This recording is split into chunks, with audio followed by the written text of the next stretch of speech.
So I'll just do the introductions while we're still waiting for people to join us. I'm Caroline Pinchbeck. I'm in the East Riding of Yorkshire, just nearer Beverley than I am York. But I'm vicar of 5 parishes, but I'm the rural advisor for Diocese of York. And why we've chosen a place to call home as a group is that this week it's Rural Housing Week. And I'm sure for those of us working in rural areas, the issue of housing is a big one amongst our congregations, but also our communities as well.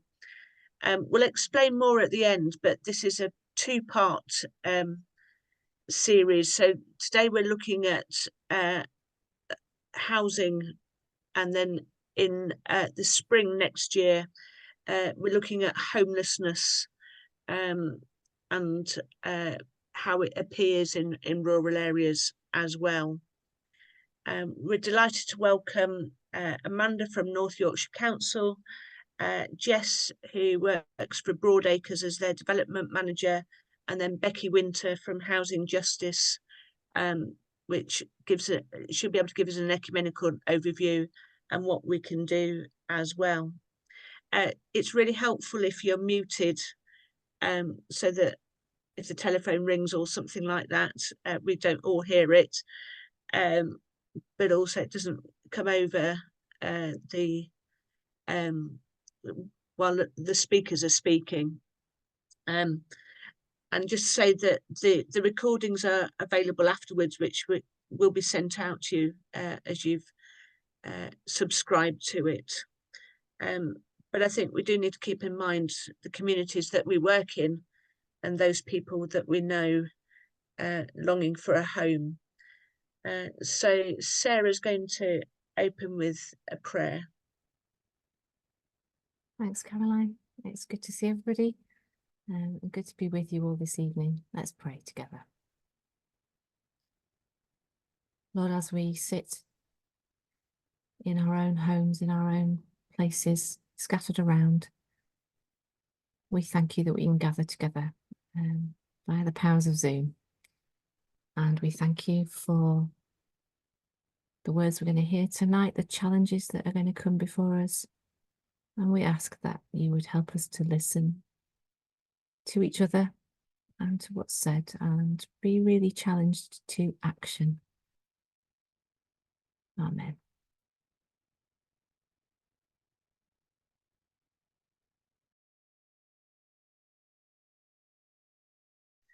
So what we're suggesting, if you have any questions of the speakers, if you could put them in the chat, and then I'm going to collate them for when we come together later on in the evening, just so we can, if there are any themes and things like that, so we can do that.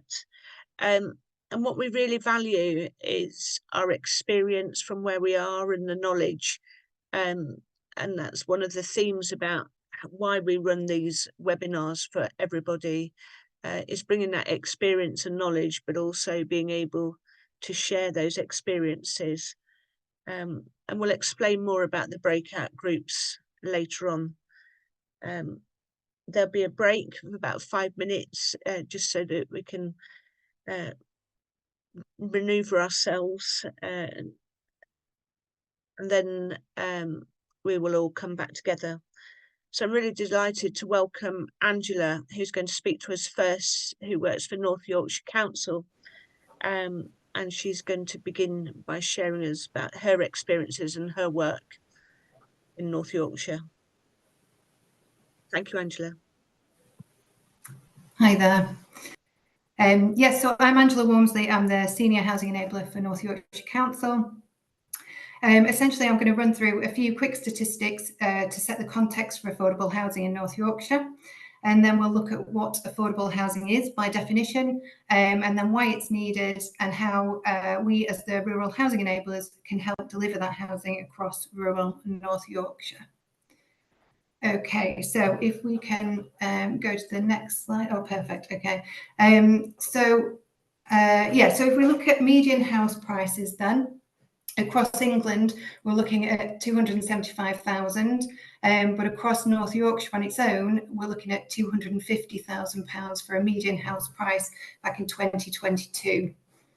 But if we can move on to the next slide and compare that to median earnings, what we can actually see is that across England it's 33,000, but up in North Yorkshire, here it's only 29,000. So when you consider that a mortgage lender would ordinarily, for affordability purposes, look at 4 times the salary to say whether it was affordable or not.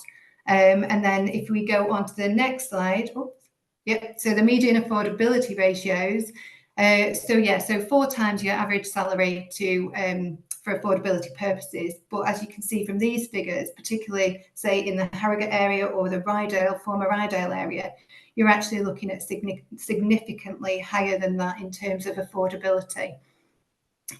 So if we move on to the next slide and put that into context, into actual figures, the average house price across North Yorkshire is around £324,000, and the income required to purchase an 80% share is around £74,000. So you would need a household income of £74,000 in order to buy an 80% share in the average house price. And if we go back to the median earnings, we can see that actually at 29,000, that's not really going to work.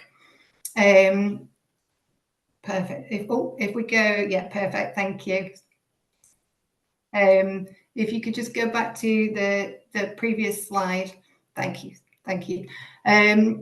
So a rule of thumb states that a household should not spend more than 25% of their total annual income to rent a home or 35% of their total household income to buy a home. And just in comparison, then those monthly private rents across North Yorkshire are £770 per month. Okay, so if we go on to the next slide. Okay,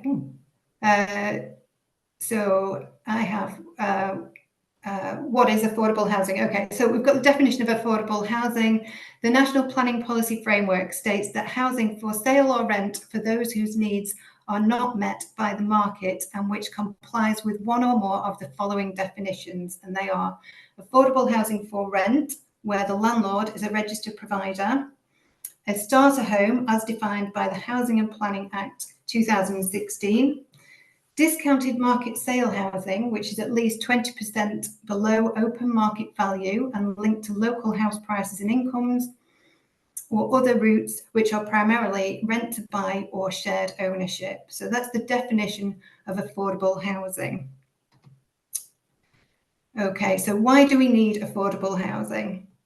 Well, we've already talked about the fact that housing across North Yorkshire seems to be unaffordable.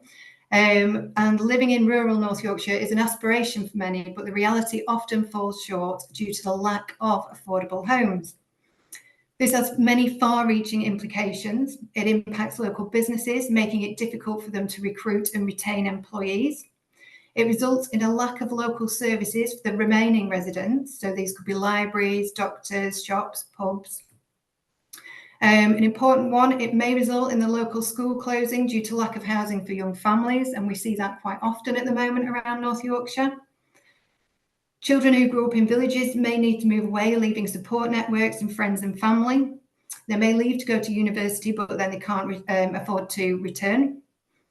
And it has a detrimental impact on social care provision because the lack of key workers means they're not able to provide those services to older residents in rural areas. So affordable housing provision is crucial if we are to achieve sustainable, healthy communities, particularly in our rural areas. Okay, next slide, please.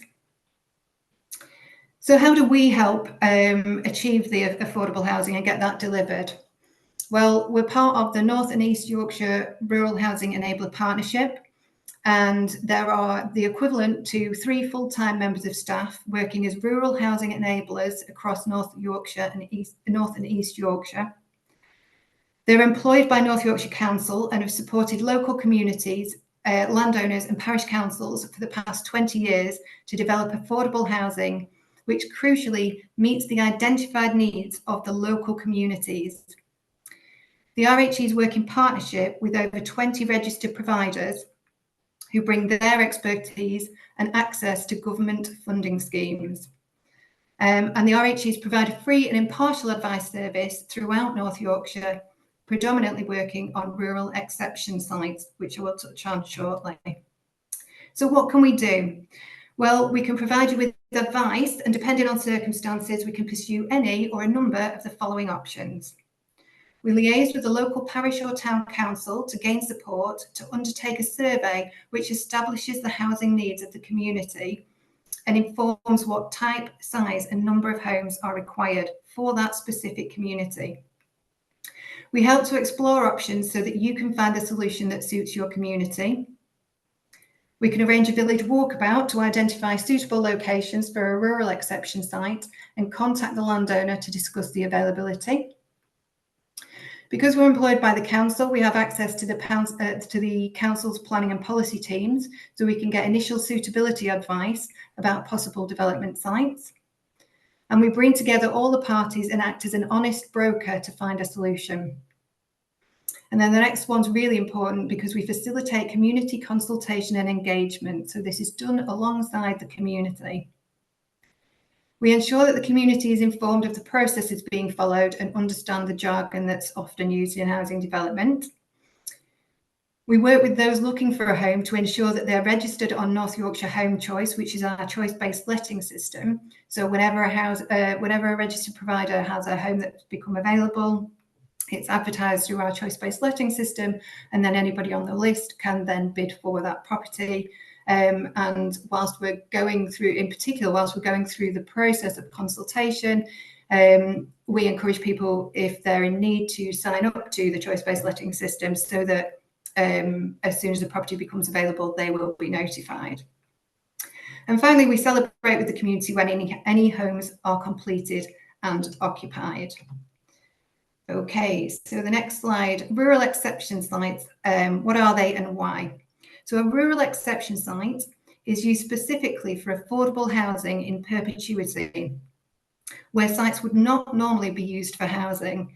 So a rural exception site can seek to address the needs of the local community by accommodating households who are either current residents or have an existing family or employment connection. So there would always be that local connection criteria with the homes that are developed for a rural exception site. And the National Planning Policy Framework states that local planning authorities should support opportunities to bring forward rural exception sites that will provide affordable housing to meet identified local needs. Okay, thank you. So how does it work? I'm not going to go into this in too much detail, but I did just want to flag the two green lines, arrows, and the pink line where it says open days and consultation. Because what you'll see is while we're collecting evidence of need from a housing needs survey, and we're doing those site searches and identifying land, and during the pre-application discussions with the planners, all that time we've got the parish council's engagement, we're doing open days and consultation, and we've got a housing association partner on board. So we really are taking the community alongside with us while we're doing this. And it's about partnership working and all working together and getting that feedback and input from the community. So we're not coming in and doing to a community, we're doing with a community and getting them on board too. So rural exception sites are many things. They can help to provide an extension of the already existing community. They can be challenging to deliver, and they're definitely not a quick fix. And they can be expensive to deliver by their very nature. They're in rural areas. It's harder to get contractors. There are other viability issues, which Jess may touch on, but they can be expensive to deliver. However, they enable sustainable communities. They bridge the gap between local incomes and house prices, which, as I demonstrated earlier, is vital. And they can be life-changing. So they provide safe, secure and affordable homes for successive occupiers. Okay, in summary then, Affordable housing provision is about creating sustainable communities. It's not just about housing, it's about health, it's about well-being, it's about that wider community, and it's about homes rather than houses. We as the Rural Housing Enablers are here to help and work alongside the communities, so we're doing with rather than doing to. And when talking to communities, it's really important to use stories so that people can identify with the issues and help break down sometimes the stigma of affordable housing.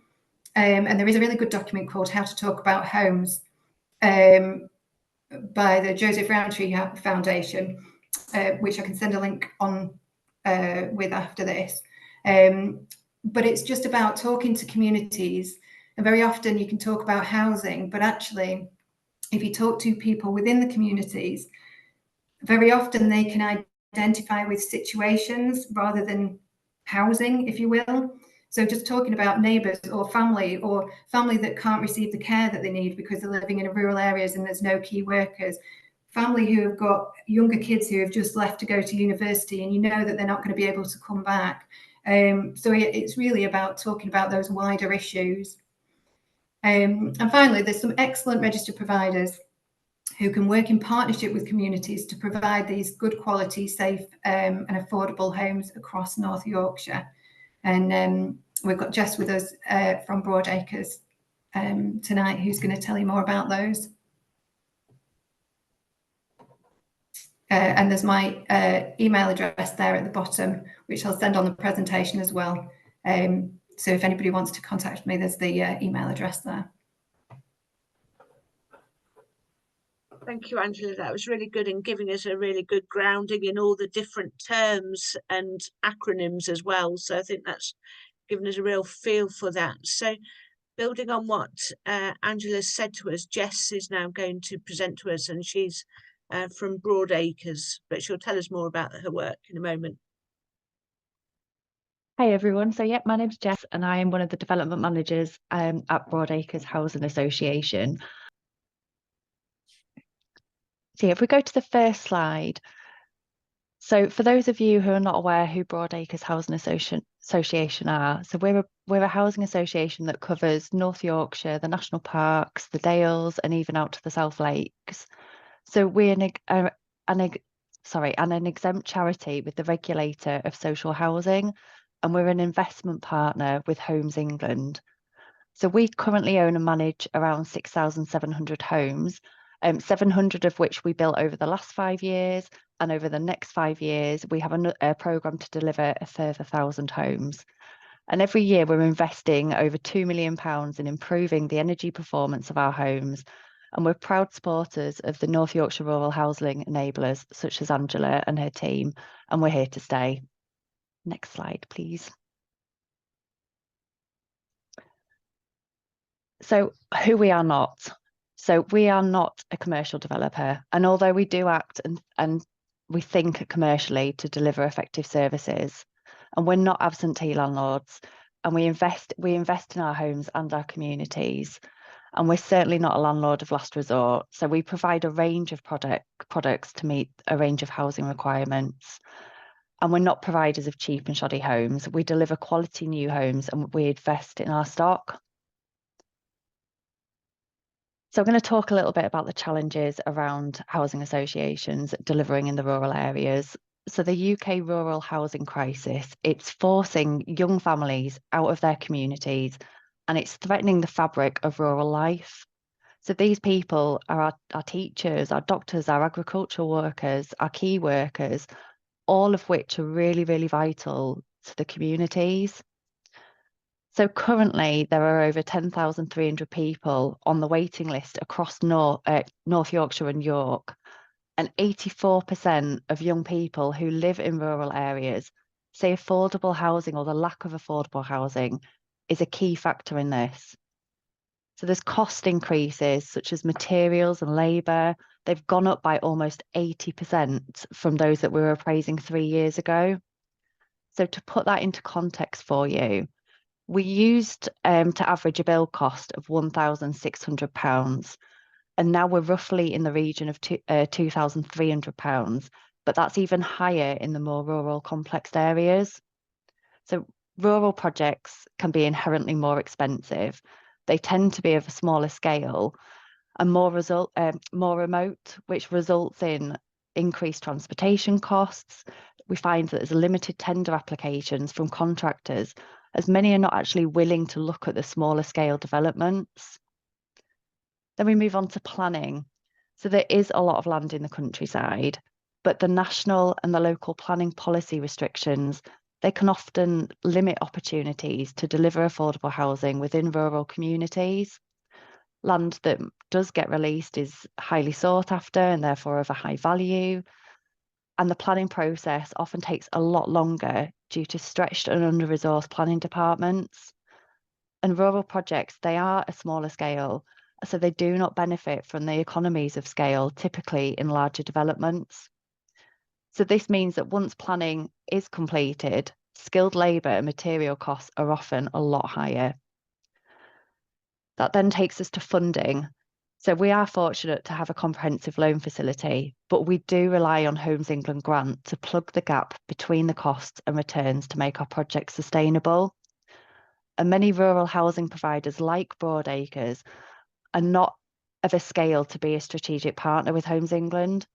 So our grant funding bids are made via continuous market engagement, and this can take a lot of time, and our experience is that there's variations in the grant levels and support and understanding of the grant actually required to deliver rural affordable housing.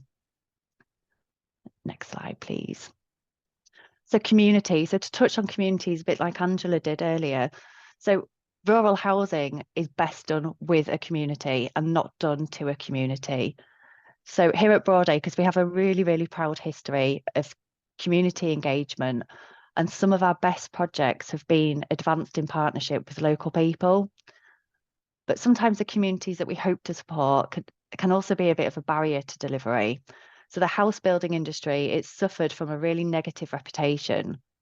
And we find that communities can be distrustful, suspicious of new homes, and they often resist them.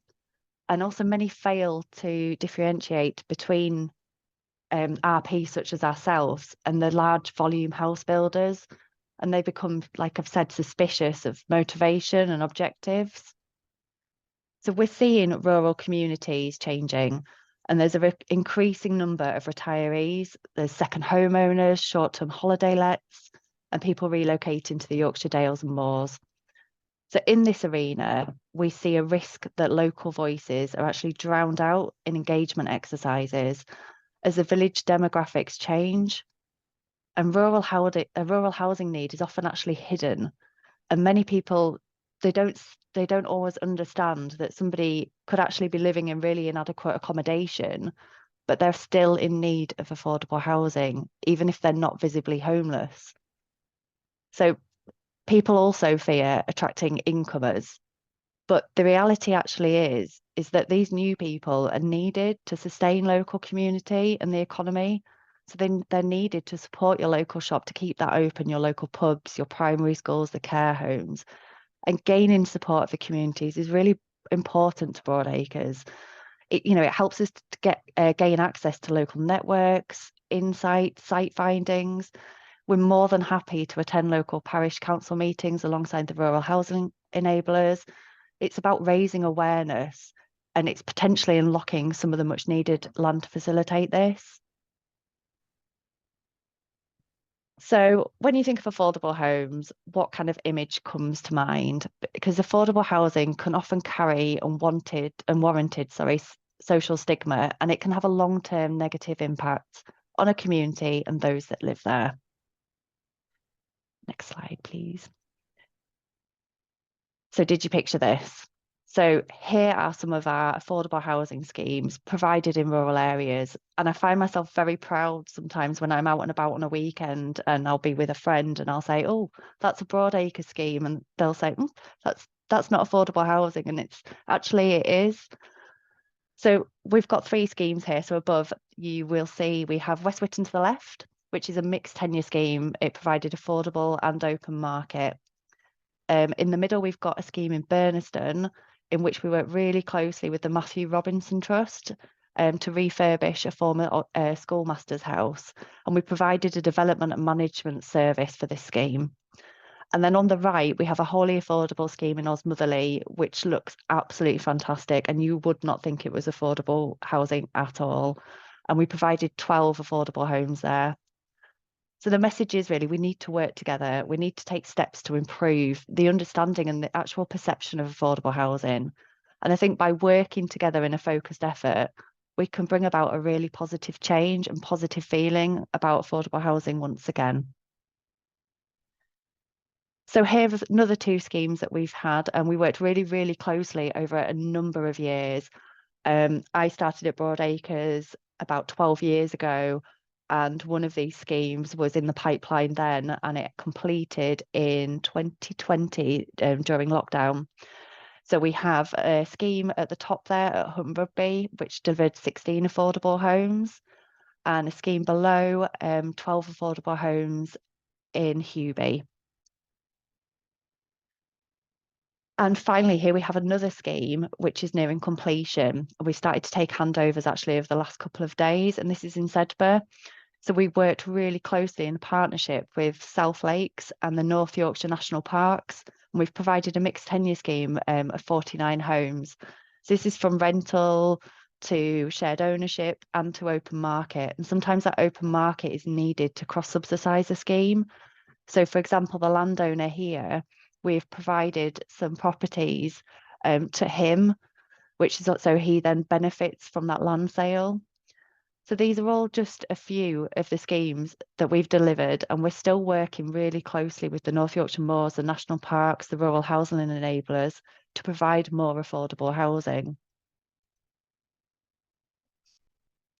So just in summary, really, rural housing is really, really challenging, but it's not all doom and gloom. And the need to deliver sustainable homes within our communities is greater than ever. So working together and raising awareness, it can make a real difference to the communities. And this really is evidenced by the schemes that we've successfully delivered. We need the next government to meet the needs of rural communities and commit to a long-term plan for housing to help tackle the housing crisis in rural areas. So please do get in touch on the email address or the telephone number shown on the screen. These slides will be circulated. More than happy to answer any questions or queries. And thank you. Thank you so much, Jess. And I think those images of what we imagine affordable housing and what it does look like just seem that contrast between our impressions and our expectations.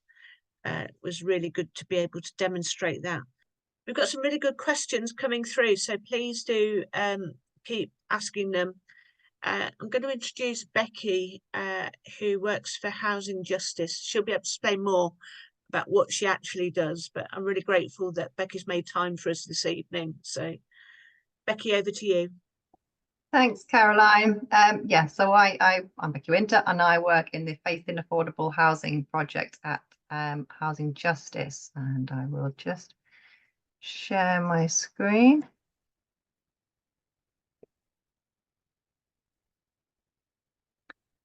Okay, so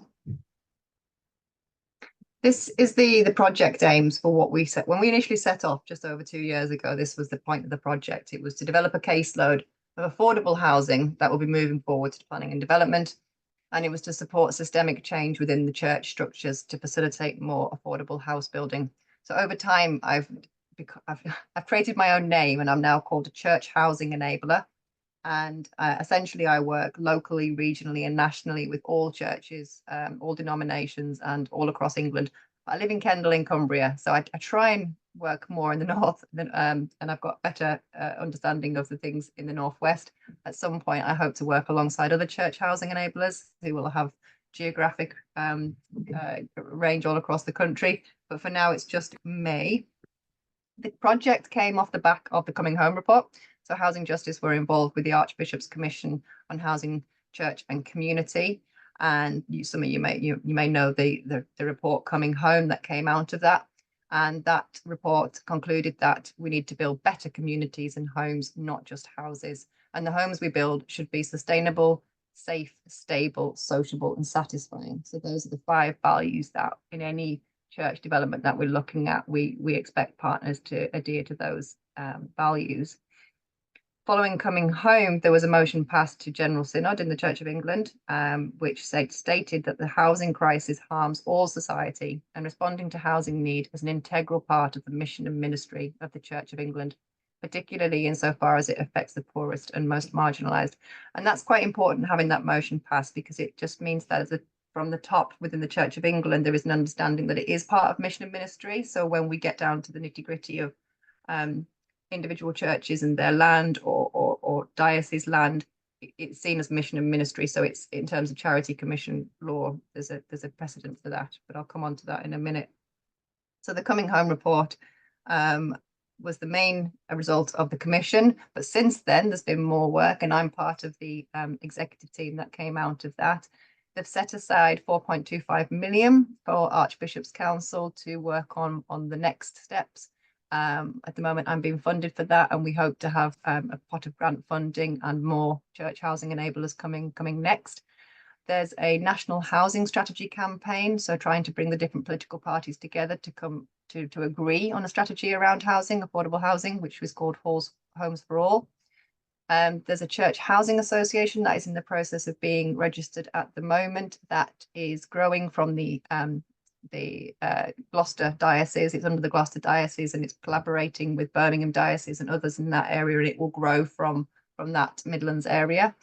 They're working with, obviously, Faith in Affordable Housing Project, that's me for now, and adopting the 5 value principles across church, so with church commissioners as well as the 42 dioceses within the Church of England. So how does my project work in reality? As I said at the beginning, I work locally, regionally, and nationally, and one of the things that I've been looking at, as well as working with individual churches, is working with the rural housing enablers, and obviously you've heard from Angela and Jess tonight about how they work, and I tap into that basically by trying to find them land, church land, and connecting with the diocese, seeing what's possible. So my role is identifying potential sites, liaising with the diocese or the synod or the circuit, whichever denomination it is, and also engaging with trustees at the ground level. So if a site is thought to be suitable as a rural exception site, what's the local church's involvement in that? Can they help, and can they be involved in steering that for the needs of the community? We have a mapping tool created by Knight Frank, which identifies all registered Church of England land across England. A lot of church land isn't registered, but the stuff that is registered is on this mapping tool, which makes it a lot easier for me to find sites. So Angela, for example, might say, oh, Beki, is there anything in this particular village? And I can have a look and go, oh yeah, there is, and that's Diocese of York. I'll speak to the Diocese of York, see whether they might be interested in discussing that site. As I say, it only works if the land is registered, but we do have plans to get more land mapped that isn't registered. That's part of the next stage of the Archbishop's funding. Here's an example in Dent where we have land. We're working with the local community. There's a local community land trust there as well. The rural housing enabler service is involved. The national park, Yorkshire National Park's involved. So hopefully all coming together to create a rural exception site that suits the needs of that community. Mentioned a little bit about charity commission law. Many of you will be aware that it's not simple that a church can just dispose of their assets, whether it's land or buildings, to housing association and others. There is a process that needs to be adhered to, but it is possible. I think there's been a lot of misconception for some time that, oh no, we have to just sell it at the best price.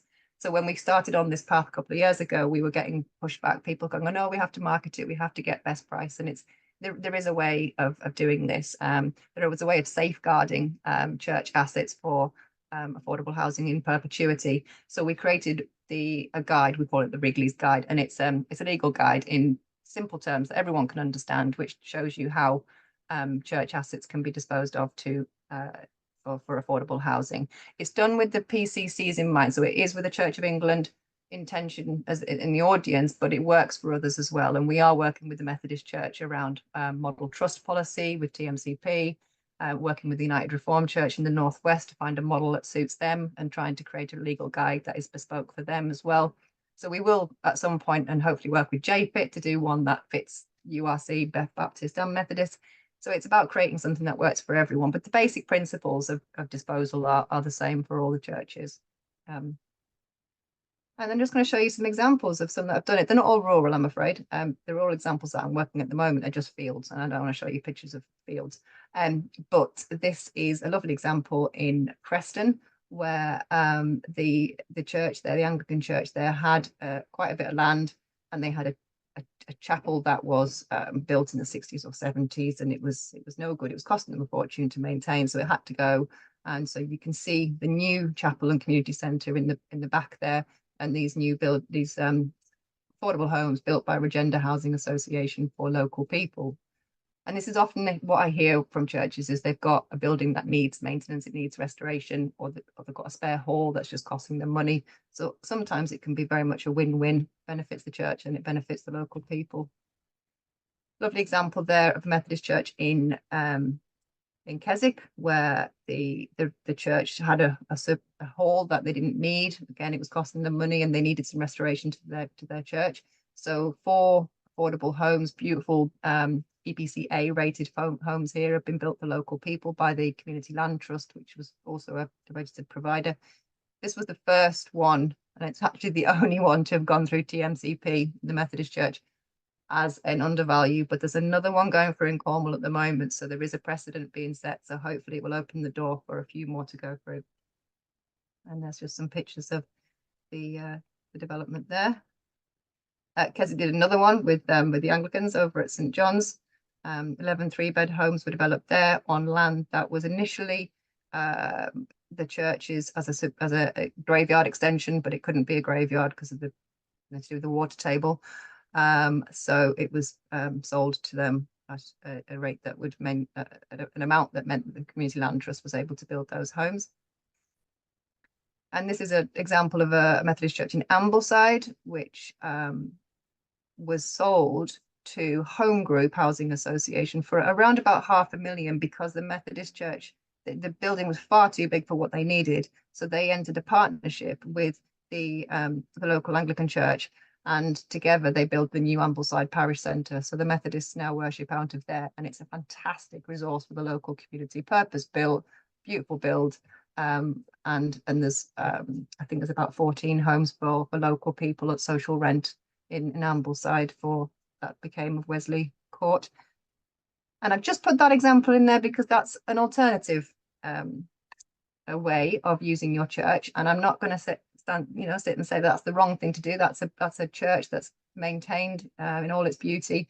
But is that what that community need? Is that what you want as the legacy for your churches? It's just something to consider as an alternative. On the bottom left here is a church in Windermere, and that's a United Reformed Church. So at the moment we're looking at that one. This is just 2 different emerging schemes. These are United Reformed Church one. There's one in Northampton, one in Windermere. So we can work anywhere. Another example in Stoke-on-Trent of a 55-room Central Methodist Hall, grade 2 listed. So all these things would be seen as barriers. These are complex buildings, but they are being explored. We do hope to bring these forward for housing developments, and all of them include renovated space for community use. That's the Methodist Church in Longton, Stoke-on-Trent. That's the architect's impression of how that will eventually look. And that's my details. If anyone wants me to discuss individual sites with them, their churches, what they think, that if you've got a spare hall, spare car park, or if you know of any land that you might want to explore of any denomination, that's how I can help.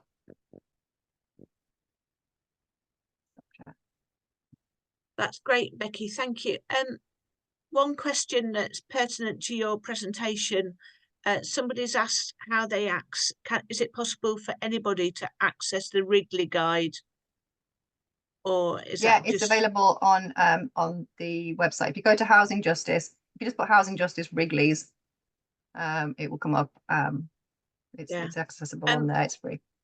We've got a minute or two. I just wondered if you could just define shared ownership and social rent. And I don't know if Jess or Angela want to come in on that one, but just because you mentioned them in your presentation, and I I think it's sort of assumed what it might be. Yeah, there's just different affordable housing, as I think Jess and Angela have mentioned. You can do different tenure types. So social rent is usually around about the 50% of market rate range. And correct me if I'm wrong, Angela and Jess, as shared ownership means when you're part rent, part buy. So you can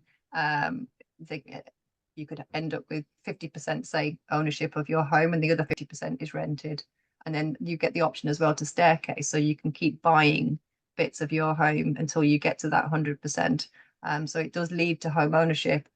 When you involve community land trusts, there is a way of avoiding that going onto the open market. So that's something that, in terms of charity law, again, and making sure that homes stay affordable in perpetuity, there are ways to navigate that.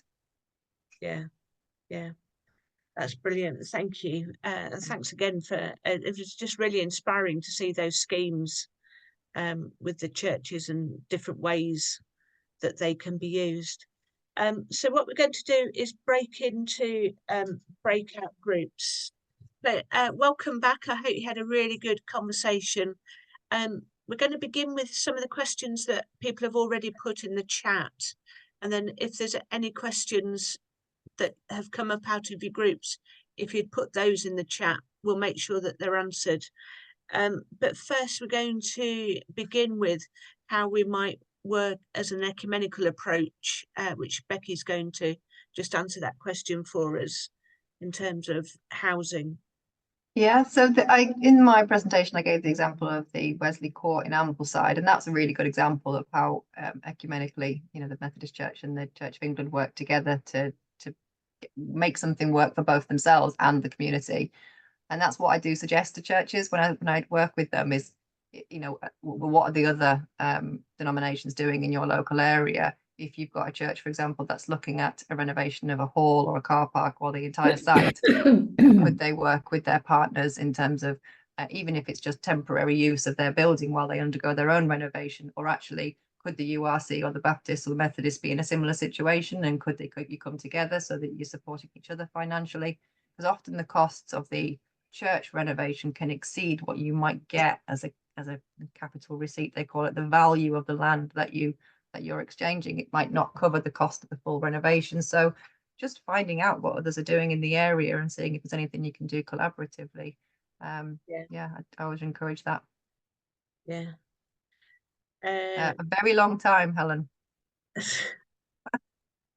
And it wasn't to do with the housing association, and it wasn't to do with the church minister. It was TMCP, as you may predict. Yes. I heard those frustrations. I think I'm right in saying that it is a long time to get these projects going. By the time you've done the consultation, I mean, what you're looking at, 5-10 years maybe as an average for projects, do you think? Average, 5 years. The Keswick one with the Methodist Church took 10 years. I think Ambleside was similar. I don't know the number of years that Home Group took on that one, but I know that they're in conversations with another one at the moment, and it's taking a long time as well. But we keep hoping that with the Methodist Church, that when we get a few through, it will be easier after that. The more precedents we set, the easier it will be. And there's a lot of will and intention internally, nationally, to kind of make that happen. So we've been asked the question, which has been alluded to, but if you could share any experiences either of any churches or chapels being made into housing, or where we've demolished. I mean, I think somebody's said that they know that there's a plan in place or the process going on, but if anybody's got any examples on that other than what Beki's shared with us all.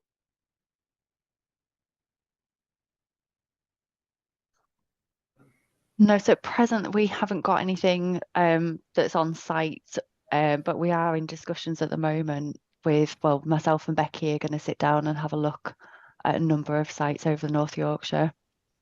We have a Methodist chapel up in the Dales that's been converted, but that's been done by a community land trust, a community group that are doing that, bringing it forward. I can just give you an example. It's not in Yorkshire, it's in Lancashire, but the example of a church I'm working with, it's a church that is not it's not listed, it's not classed as a heritage asset, but it is considered locally as a heritage asset. So it has that sort of value locally. But it's been the church PCC basically have spent decades getting frustrated with the amount of maintenance. They're focused entirely on the maintenance of the building and the renovation works for decades, and they've had enough and they want rid. They have a field nearby. So they're thinking we'll move onto that field, get a new church, new worship space and community facility and some affordable housing. But of course, the diocese is like, well, you can't just walk away from the church. It has to be a plan. So just to give you a flavour of the kind of things I'm helping them with, option 1, move entirely onto the new site. Option 2, demolition and rebuild. And actually demolition, I spent a long time being told that it would be quite expensive, but the reclaim and salvage value now of especially older churches, not listed churches obviously, but older churches, and they can use a lot of their brick and stone. So it's quite possible that the demolition costs could be neutral because the reclaim value negates the cost of demolition. So they could just have a cleared site and build a new worship space and community facility on the site. And then of course the other option is to restore the building itself, but we've already got costings there for over 700,000 just to make it watertight, and it wouldn't be accessible, it wouldn't be sustainable, it wouldn't be the place they want it to be. So that just gives you an example of how we explore each site, and I think that's probably similar in a lot of other places when buildings are just not fit for future use at the moment. Yeah, thank you. The next question we've got is about when there's a very anti-voice in the local community where affordable housing is being discussed. So Jess, don't know if you want to share with us on that one. Yeah, so I think that's where in particular myself, Beki, Angela, we'd all come in and we would go out to that community and discuss what people's worries are, discuss what's concerning them about the affordable housing. And often it is just raising the awareness and helping people to actually understand how affordable housing works, how it will benefit the community, because it's not just about building those properties, but it's helping to, keep that school open. It might be that the local primary school, there's more and more at the moment in the rural areas. There's a few near myself that have closed recently because there are not those numbers. And then it's helping the local shops, everything in between. I think it's just having those conversations. And then we do an exercise that Angela gets involved in where we'll go out and actually find what that housing need is to then demonstrate to the local community that there is a need in that area. I don't know if you want to kind of say anything off the back of that, Angela. Sorry, I disconnected and then came back, so I missed most of what you were saying, but I think I came in at the bit where you were talking about consulting and engaging. So I think the question was around if you have opposition in a village, is that right?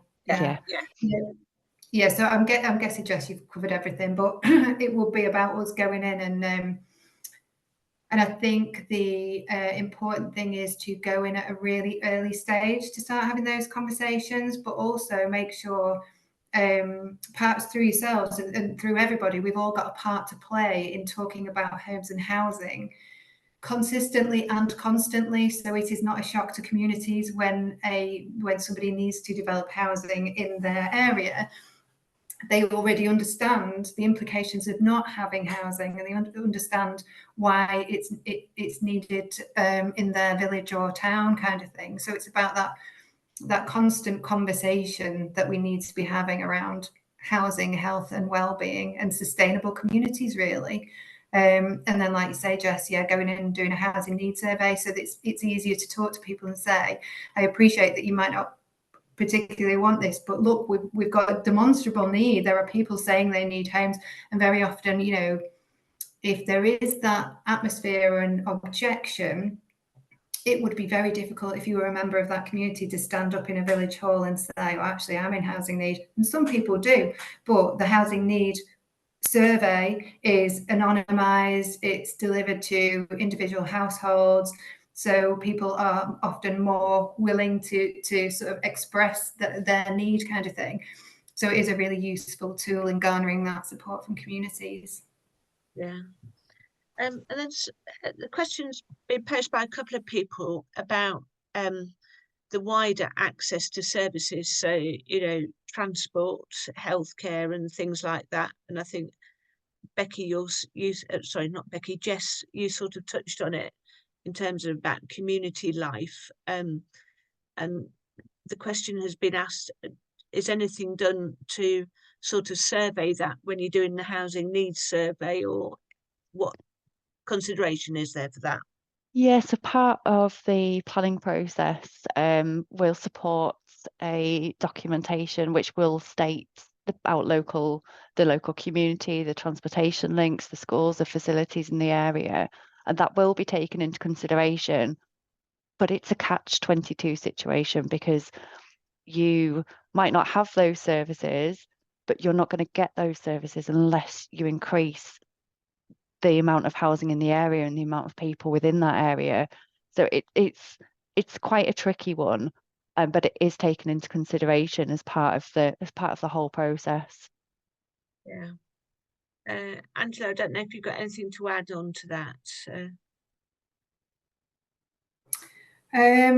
Not really, in that, like Jess says, it is a tricky one. I guess the benefit of the rural housing enablers sitting within the planning, sitting within the council, is that we have access to those planners, and one of the things that we do is we can ensure that we get the right people around the table early doors, so that we can address anything like that. And start having those conversations as to the suitability of the land and the location from a very early starting point. So whilst we might not be able to, it is a challenge, at least we can help facilitate those discussions and help move them forward and smooth the process. Yeah.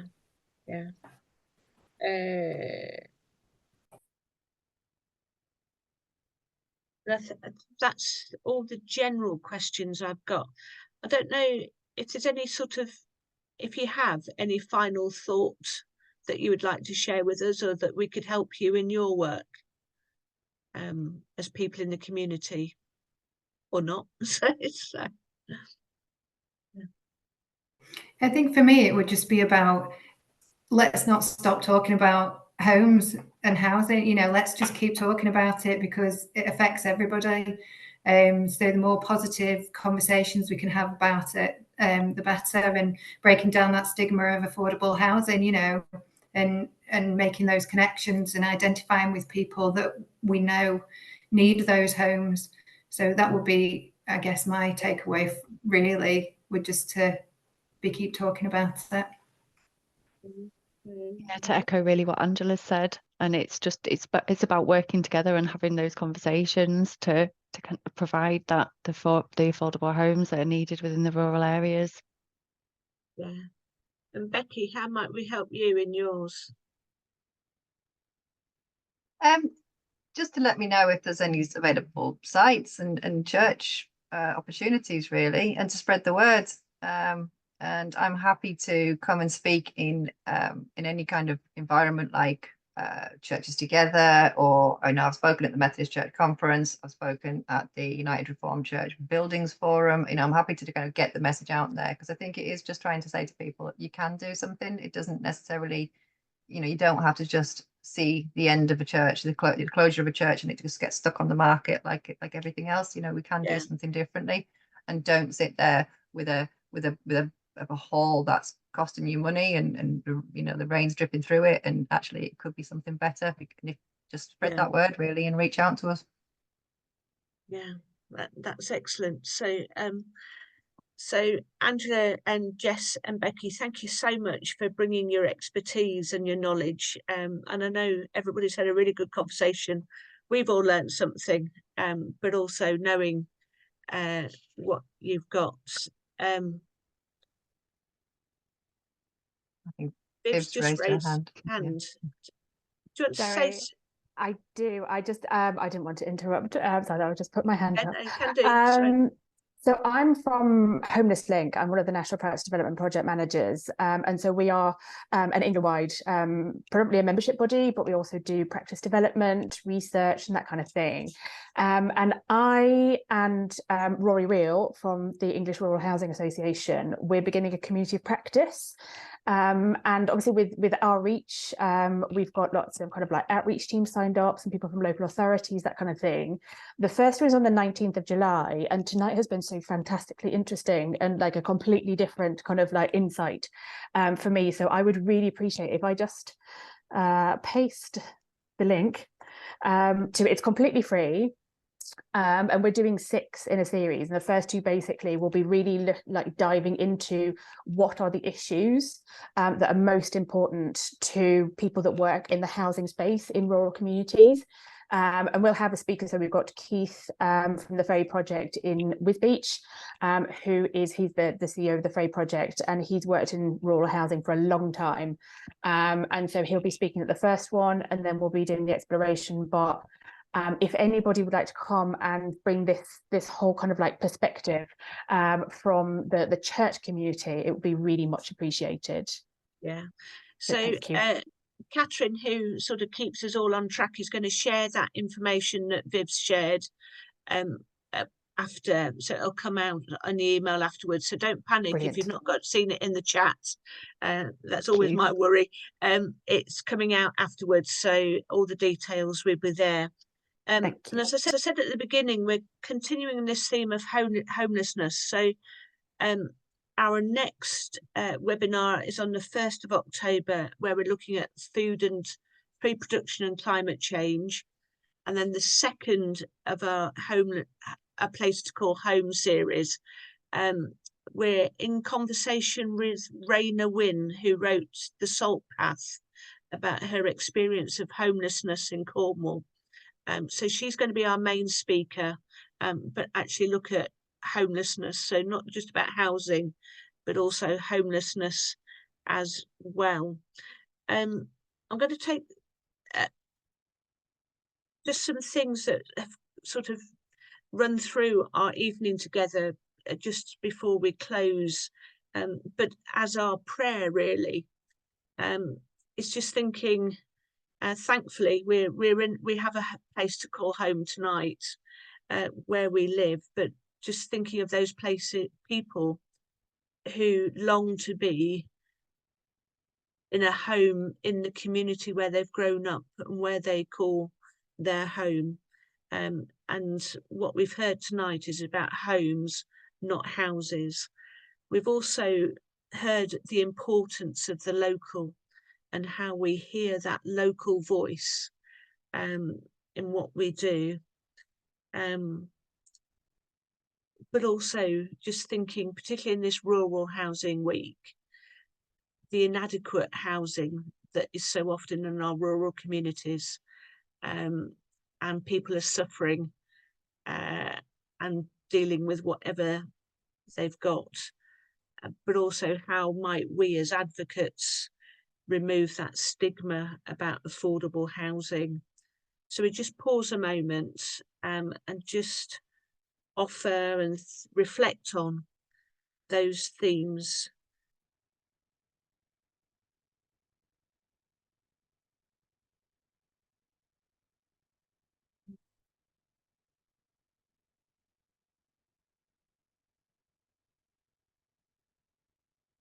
In that final thought, what Angela said to us at the very beginning, it can be life-changing, both for the people and for the communities. And we celebrate that and give thanks to God for that. So we say amen to that. So thank you for being with us this evening. Hopefully you won't stay up too late with your brain with all the information you've got. Catherine will be sending around the recording in due course, and also all the information. It will have everybody's the speaker's contact details if you want to hear more or get some more information. And then it will also be advertising our next webinar together. But thank you for being with us, for your contribution. But especially thank you to Angela, Jess and Beki for sharing with us and spending the time with us tonight. We really appreciate what you've shared with us. Thank you so much, and take care. Bless you. Bye-bye. Thank you. Thanks. Thanks. Bye. Bye.